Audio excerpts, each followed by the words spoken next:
सरस्वती नदी के तट पर एक दिन महाराज व्यास जी बैठे थे। व्यास जी जैसे ही बैठे थे इतने में देवर्षि नारद जी बद्री विशाल फिर पहुंच गए। पहले तो सनत कुमारों से जब मुलाकात हुई उस समय पहुंचे कि भक्ति का दुख दूर कैसे हो महात्म्य में, और अब पहुंच के महाराज बद्री विशाल में। बद्री विशाल में भगवान का सुंदर चतुर्भुज रूप का दर्शन किया, और दर्शन करने के पश्चात महाराज जैसे ही सरस्वती नदी के तट पर प्रवेश किया, व्यास गुफा है, व्यास जी बैठे थे। कहा महाराज आप आज खिन्न मना क्यों बैठे हैं, आपका मन अशांत क्यों है, क्या बात है? अब जो जिस लाइन का रहता है वह उस लाइन की बात करता है। जो भक्ति के मार्ग पर चल रहे हैं वह यदि किसी व्यक्ति को देखते हैं तो कहते हैं कि तुम्हारा भजन ठीक चल रहा है कि नहीं चल रहा है।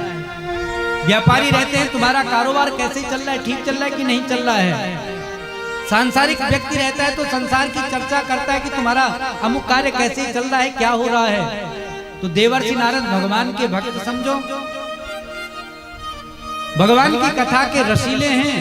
कहा व्यास जी महाराज आपका भजन ठीक ठाक चल रहा है कि नहीं चल रहा है, आपका मन उदास क्यों है? कहा महाराज मैं क्या बताऊं, मैंने 17 पुराणों को लिख डाला।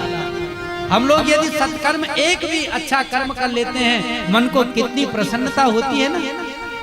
यदि कहीं भंडारा चल रहा है तो उस भंडारे में यदि हम थोड़ा सा अपनी धन रूपी आहुति डाल देते हैं तो मन बड़ा प्रसन्न होता है कि मैं भी कुछ इसका हिस्सा बन गया है। कहा महाराज 17 पुराण लिख डाले लेकिन मेरे मन को शांति नहीं हो पा रही है, मैं क्या बताऊं, मुझे मालूम ही नहीं है कि मेरा मन शांत क्यों नहीं है, आखिर क्या बात है। देवर्षि नारद ने कहा मैं क्या बताऊं, आज तक आपने क्या लिखा, 17 पुराण